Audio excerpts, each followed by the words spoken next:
by evidence of match fixing, but European law enforcement officials outlined a complex scandal yesterday that was enormous in scope and could be deeply damaging to the game's reputation.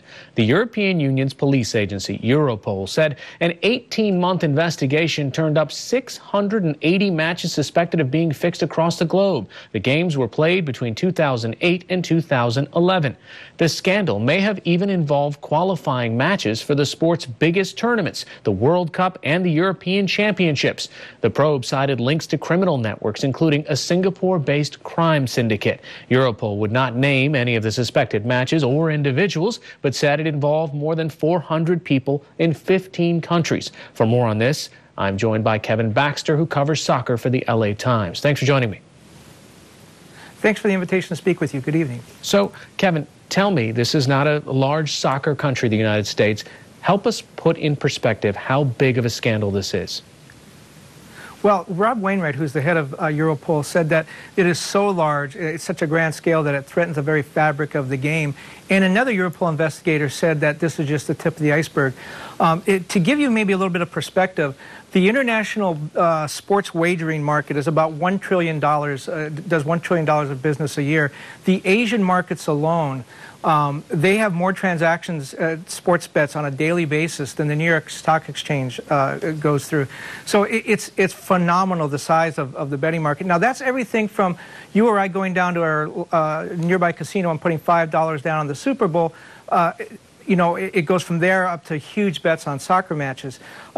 And this is, you know, throughout the world. Now, with soccer, there are 208 national federations that oversee as many as 10,000 clubs worldwide. So, you know, it'd be very easy to sort of come in, bet on a game, fix a game, some low-hanging fruit perhaps, fix a game, and then put down a lot of bets on it and be able to walk away with some money. And that's what this investigation found. So give me an example of what happened. Were they paying off players, refs, team managers? Well, they paid off, according to Europol's investigation, and as you mentioned in the lead-in, this is not the first time soccer has been caught up in this. The difference now is the scope. 5 continents were involved in this. As you said, World Cup qualifiers, European Championship qualifiers. Basically what happens is the syndicates, and the focus here is on a Singapore-based crime syndicate. They hire runners. The runners go out and make contact with a player, an official, perhaps a team official of a club that they've targeted. They'll sit down with them, ask what they want. Some of the bribes have gone as high as $130,000 to fix a match.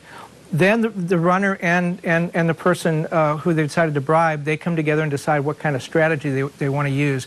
There was a famous incident not too long ago in Turkey where there was an exhibition game played. Most soccer games have a total of 3, maybe 4 goals. They decided that the over-under on that would be 7 goals, and the referee was part of the bribe in this case. And the referee, by the end of the match, 7 goals had been scored, all of them on penalty kicks. There was one penalty kick that a player missed, and the referee ordered him to take it again so they could finish with 7 goals, which is what the crime syndicate wanted. So it's pervasive, it's at all levels, and it's something that the soccer community globally needs to clean up, especially ahead of the next World Cup. And so what's the potential for impact of this scandal on the United States? Well, that's interesting. I think that's the question that a lot of people are going to be asking. Could it happen here? U.S. Soccer says they have not been contacted by anyone in this investigation. We know that a Canadian team was involved in this, that there was a suspicious match there in Canada that was investigated.